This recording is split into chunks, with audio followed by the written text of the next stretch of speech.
कुछ समय पहले जंगल में एक बहुत ताकतवर भूतनी अपनी भूतनी बेटी के साथ रहती थी। भूतनी अपनी बेटी का बहुत ध्यान रखती थी। वो रोज जंगल से नए और मुलायम जानवर लाकर उसे खिलाया करती थी। माँ, ये खरगोश बहुत मुलायम है, लेकिन ये बहुत छोटा सा था। इसीलिए कल आप मेरे लिए एक मोटी सी भैंस लाना। ठीक है बेटी। मेरी बेटी छोटी छोटी, भैंस मांगे मोटी मोटी। ऐसे ही समय बीतता गया। अब भूतनी बूढ़ी हो गई और बीमार रहने लगी। अब उसकी जगह उसकी बेटी खाने के लिए जानवर पकड़कर लाने लगी। एक दिन बूढ़ी भूतनी ने अपनी बेटी से कहा, बेटी, अब मैं ज्यादा दिन जिंदा नहीं रह पाऊंगी, इसलिए मैं चाहती हूँ तुम मेरी एक आखिरी इच्छा पूरी करो। बताओ माँ। बेटी, जब मैं छोटी सी थी तब एक बार मेरी माँ शहर से एक मोटा और मुलायम इंसानी बच्चा खाने के लिए लाई थी।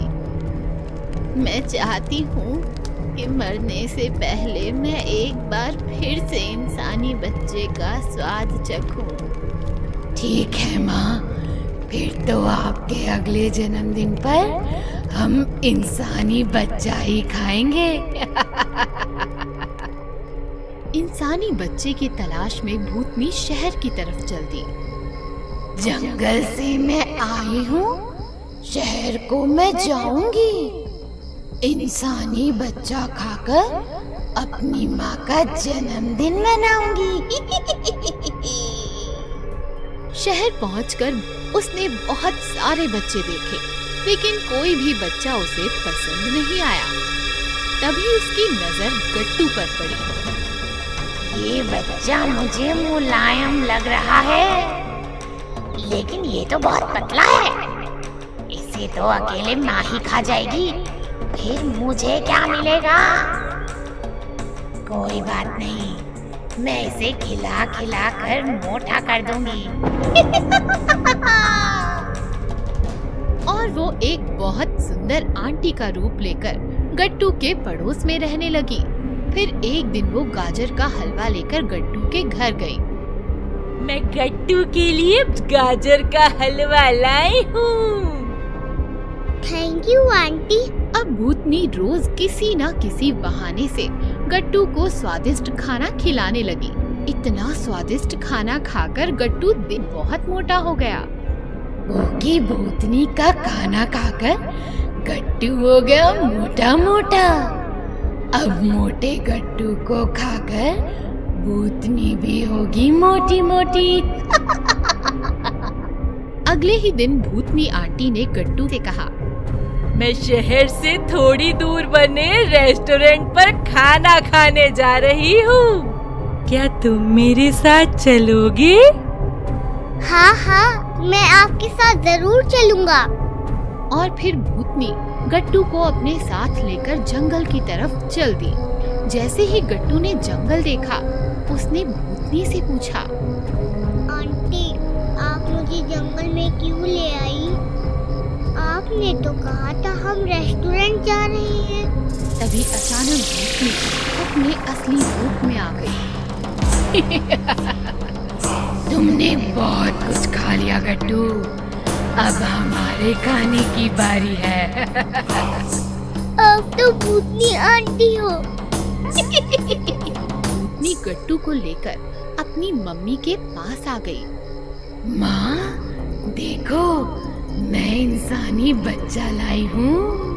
इसे खाने में तो बहुत मजा आएगा। उन्हें इस तरह से बातें करते देख गट्टू समझ गया कि उसे इन भूतनियों से बचने के लिए जल्द से जल्द कुछ सोचना पड़ेगा। तभी उसे एक आइडिया आया। अब तुमने मन बना ही लिया है तो तुम मुझे खा लो, लेकिन तुम दोनों में से मेरा दिल कौन खाएगा? इंसान के शरीर में उसका दिल सबसे ज्यादा स्वादिष्ट होता है। और जो उसे एक बार खा ले वो उसका स्वाद कभी नहीं भूलता। वैसे मुझे लगता है मेरा दिल भूतनी आंटी को खाना चाहिए, क्योंकि उन्होंने इतनी मेहनत जो की है। नहीं नहीं, तुम्हारा दिल तो मैं ही खाऊंगी, क्योंकि मेरे कहने पर ही तुम्हारी भूतनी आंटी तुम्हें शहर से पकड़ कर लाई है। लेकिन मेहनत तो ज्यादा मैंने ही की है। जब मैं छोटी थी तब मेरी माँ ने मुझे बच्चे का दिल नहीं खिलाया था, इसीलिए इसका दिल तो मैं ही खाऊंगी। ऐसे कैसे? मैंने ज्यादा मेहनत की है तो दिल तो मैं ही खाऊंगी। और फिर देखते ही देखते बहस लड़ाई में बदल गई। बूढ़ी भूतनी ने भूतनी पर जोर से वार किया, फिर भूतनी ने भी बूढ़ी भूतनी पर वार किया। इस तरह दोनों आपस में लड़ते लड़ते मर गए और गट्टू वहाँ से बचकर भाग गया।